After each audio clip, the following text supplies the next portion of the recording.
Hello friends, and welcome to this information session on Creative Greensboro's Catalyzing Creativity Grant Program for the fall of 2020. My name is Ryan Deal, and I'm the Chief Creative Economy Officer for Creative Greensboro, and we're glad that you're with us. Creative Greensboro is the city's Office for Arts and Culture. We provide support for, ensure access to, and drive awareness of Greensboro's creative community. We offer a range of programs, services, and partnerships, all in support of the development of a vibrant city. We were founded in late 2019 as a recommendation from the Creative Greensboro Cultural Plan. That plan was commissioned by the Greensboro City Council and ultimately was adopted unanimously in December of 2018. And the plan features 4 overarching goals, which are listed here on your screen. Providing sustained support for arts and culture by enhancing and expanding resources, fostering cultural equity and arts participation for all, creating a prosperous environment for artists and arts and cultural organizations, and supporting the development of a vibrant city by raising awareness and enhancing visibility of the arts. As we think about the work of Creative Greensboro in action, there are 2 sides to that coin. First, how we apply a new lens on some efforts that have been long held by the city and the city's support of arts and culture. We are the primary managers of the Greensboro Cultural Center, and so as we think about applying the goals of the cultural plan to our work with the Cultural Center, we'll soon be rolling out a new program called Creative Activation Partners, which seeks to activate shared spaces in the Cultural Center with an increasingly diverse set of community partners. We're also repurposing an exciting space on the main level of the Cultural Center as a flexible gallery and performance space, and we'll have more details to share on how folks in the creative community can access that space over the coming months. And also how creative individuals and organizations in our community can access space in the Hires Theater and the rehearsal room behind it on the first floor of the Cultural Center through performing arts residencies. Creative Greensboro is also the new home for programs called City Arts, the Music Center, and the Drama Center that have long been functions of the Parks and Recreation Department. And we're seeking new and exciting ways to incorporate the goals and strategies in the cultural plan into that work through our MUSEP concert series, the Opus concert series, the work with community music ensembles, and our drama programs. And then finally, we're the new home for the special events permitting function of the city. We'll also be taking on a series of new efforts and new initiatives, all that have an outward and external focus in common. We'll be leaning into our role as a grant maker, which is the focus of today's presentation, through the Catalyzing Creativity Grant Program. Also, our role as a cultural marketer. How can we share the story of the great work being done by creative individuals and organizations in our community through our social media channels, through a bi-monthly newsletter.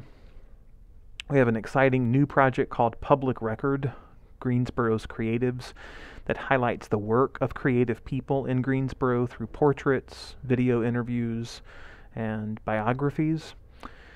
And we're also thinking about our role as a public art agent in the city, and an example of that through the street mural program that we piloted this summer. As I've mentioned, we are incorporating several functions of the city that have historically existed within the Parks and Recreation Department, those being City Arts, the Music Center, and the Drama Center, into our work as Creative Greensboro. So all of these functions, whether they're grant making, cultural marketing, city arts, drama programming, the music programming, all of that we are referring to now as Creative Greensboro. There's a small but mighty team of folks that help make all of this work happen, and they're listed here on your screen. Myself, Josh Sherrick, Todd Fisher, Kendrick Mays, Barbara McKenzie, Rosina Whitfield, Meredith Gornto, RJ Hooker, and the person I'm happy to introduce next to you, Abigail Van Patter, who joined our team just maybe 6 weeks ago at this point as Community Partnerships Coordinator, and will be the primary contact for the Catalyzing Creativity Grant Program. And so at this point, I'll turn the presentation over to Abigail.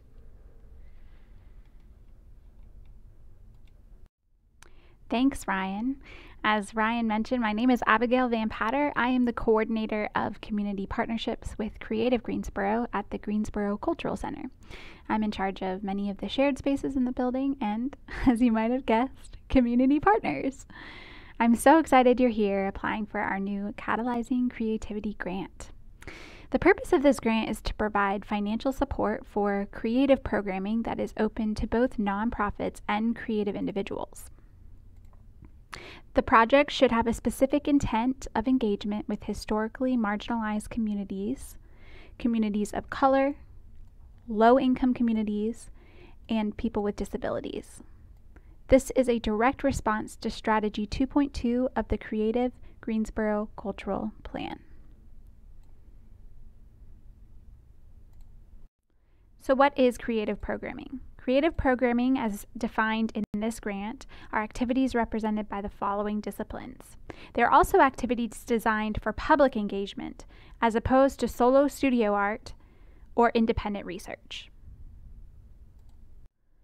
Let's talk funding. Applicants can request up to $10,000. You may also request up to 50% of your project expenses, or $10,000, whichever is less. You are allowed to demonstrate expenses as both things that you have to pay cash for or the value of things that are being donated in your project. These are called in-kind contributions, and we're going to get to that on a later slide. There is a total of $60,000 in available funds for distribution.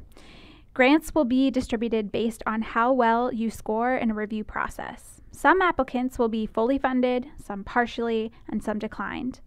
The possible percentage granted will be directly proportional to your score.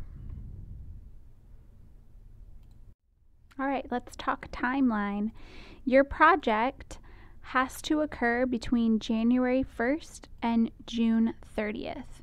The application deadline is Friday, October 30th, and it must be submitted through our online form, which we'll talk about later in the deck. There's going to be a panel review on or before December 4th. That will happen via Zoom, and applicants will be invited to be observers. Award notifications will be on or before December 18th via email to the primary contact listed on your application. Who is eligible? You can be an individual that lives in Guilford County or a nonprofit based in Guilford County. If you're an individual, you can apply just as yourself for your own project, or you can apply with a fiscal sponsor, which we're going to get to on the next slide. Projects that are dedicated principally to creative programming. It has to occur in Greensboro, and you can only submit one proposal. Now, there are a few restrictions, and the following groups or scenarios are ineligible to apply. If you are an organization that has received cash or in-kind support of over $5,000 from the city within the past 12 months, you're ineligible. An example would be tenants in the cultural center whose space is valued at more than $5,000, or organizations who received the Community Partners Grant within the past 12 months, or employees of the city. If you're a Friends of organization, college, university, or public broadcasting station, if you do not primarily offer creative programming, or if your project is religious, political, or takes place with a K-12 audience during the school day. So, in review, these are the restrictions. What is a fiscal sponsor? It's a great question. A fiscal sponsor is a Guilford County-based nonprofit that agrees to accept responsibility for your grant monies on your behalf. All grant payments will be made payable to the fiscal sponsor, not to the individual. It is the applicant's responsibility to identify this fiscal sponsor and to outline specific responsibilities for each partner. Let's talk public art. Public art is not the primary focus of this grant, but should you apply with a public art project, it must include community engagement. What I mean is community activated concept and design of your work. It also must be on private property. FYI, if your proposal is approved, the panel may ask for a letter of agreement with the private property owner.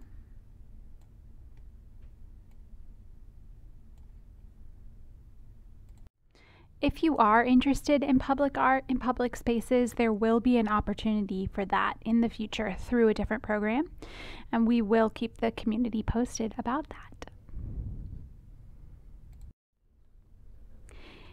We have an application worksheet that will serve as a very helpful resource for planning your answers ahead of time. However, this is not the official application form. It is an easy place to gather and edit your thoughts.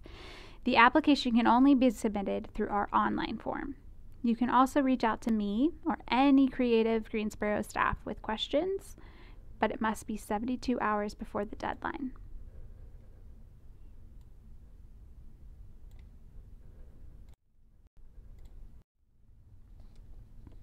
Here's a link to the online worksheet. Again, this is not the application.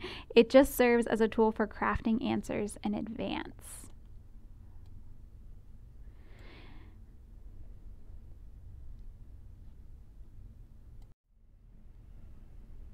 Okay, budget. You can download this at creativegreensboro.com/grants, the project budget template. Okay, so this is what it looks like.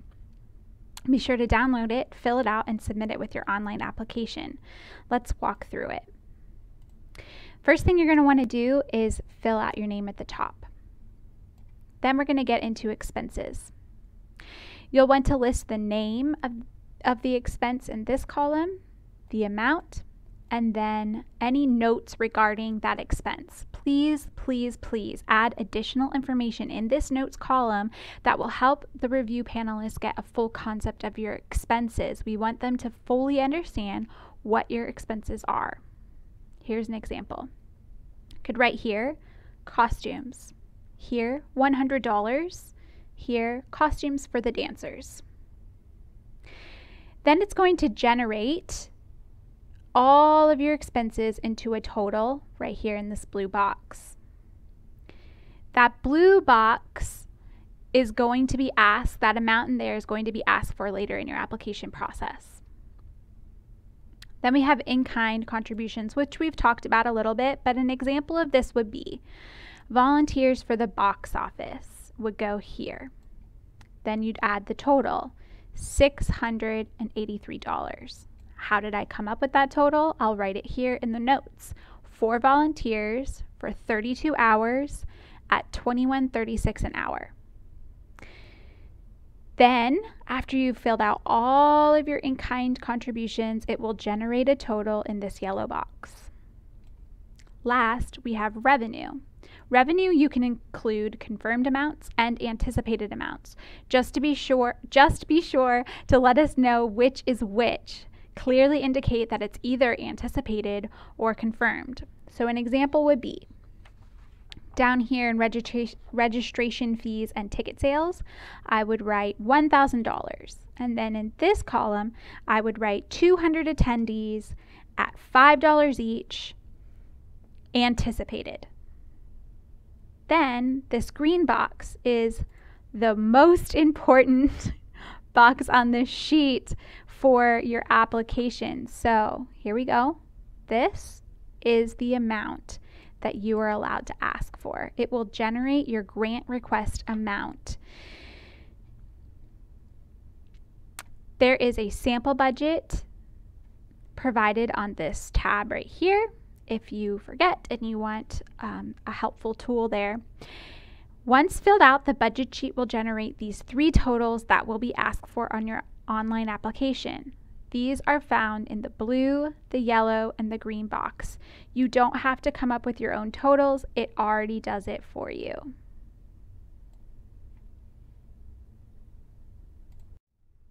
So what is an in-kind contribution? Anything provided to the project at no cost.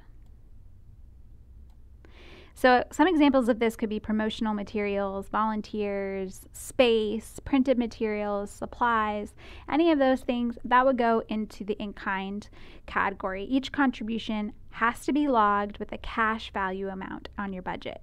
Here's an example. Volunteer time should be calculated at the rate of $21.36 an hour.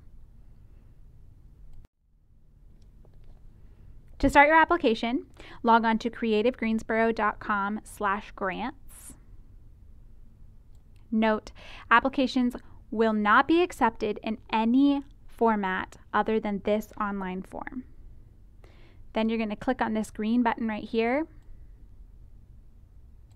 and start your application. You will need to know the following for your online application: individual contact info. If you have a fiscal sponsor, you're going to need to know this stuff as well. And you're going to have one page letter confirming that they are your sponsor. And if applying as a nonprofit organization, you're going to have to add this information. There are 3 criteria for this application, totaling in 100 points, so the panel will award up to 100 points per application. 30 of those points come from Criteria 1, Project Design. You'll be asked to fill out which discipline you fall into, the date that your work is proposed to begin, and when it is proposed to end. Then you'll be asked to upload bios by clicking on this Browse Files link of the key contributors in your project demonstrating qualifications and experience. You will have an open-ended narrative question to describe the details like date, time, location, and another open-ended question where you tell us how this project is aligned to things that are really important to you, the goals and strategies previously adopted by you or your organization in the past. Once completed, the panelists will review this information and give you 2 scores of up to 15 points, totaling 30 for Criteria 1. This right here is listed in the worksheet, so if you want to write these out beforehand and then insert them so you know that you are sticking to this 250 count, that's why we've provided that. Criteria 2, Cultural Significance. Is this project thoughtfully and respectfully designed for engagement with historically marginalized communities? This is actually the primary focus of this grant program. That is why it's worth 40 points. This section is just 2 open-ended questions. The first one, highlight how your work has, over the past 2 years, already been engaging one or more of these communities. And 2, how is the project that you are proposing conceived of and designed with the realities of this community in mind?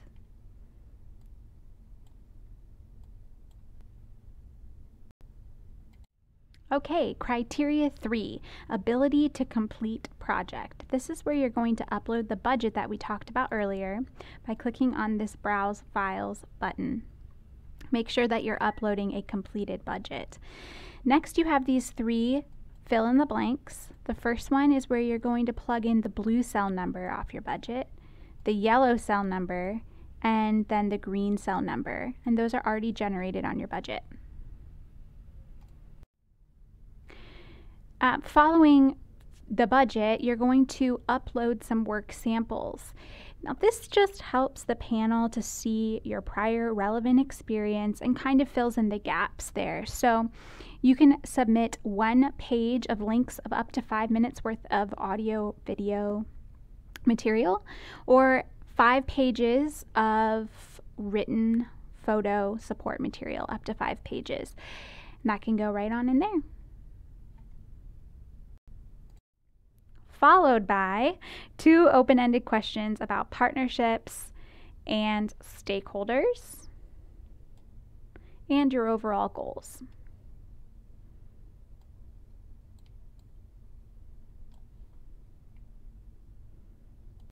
You can submit your application by simply clicking on the Submit button.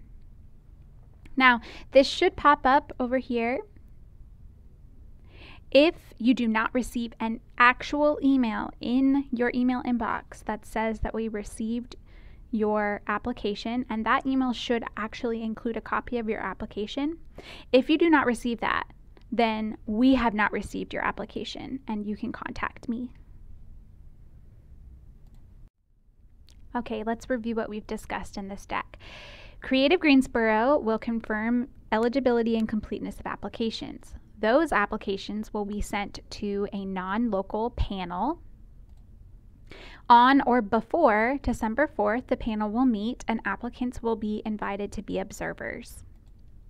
The panelists will briefly discuss and score each application individually. Scores for each applicant will be averaged and announced publicly.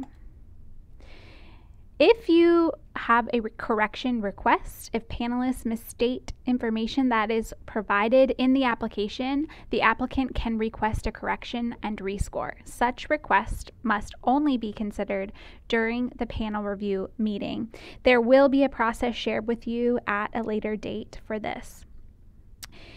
We will correspond with applicants after the deadline in reference to this Zoom date here.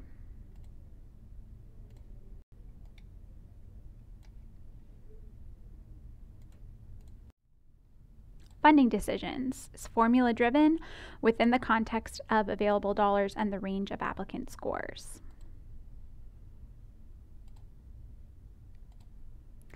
While the exact minimum score requirement to receive funding will depend on the total applicant pool and available funds, it is expected that the applicants who receive a composite score of less than 65 will not be considered for support.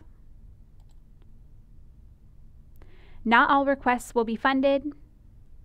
Some approved requests will be partially funded.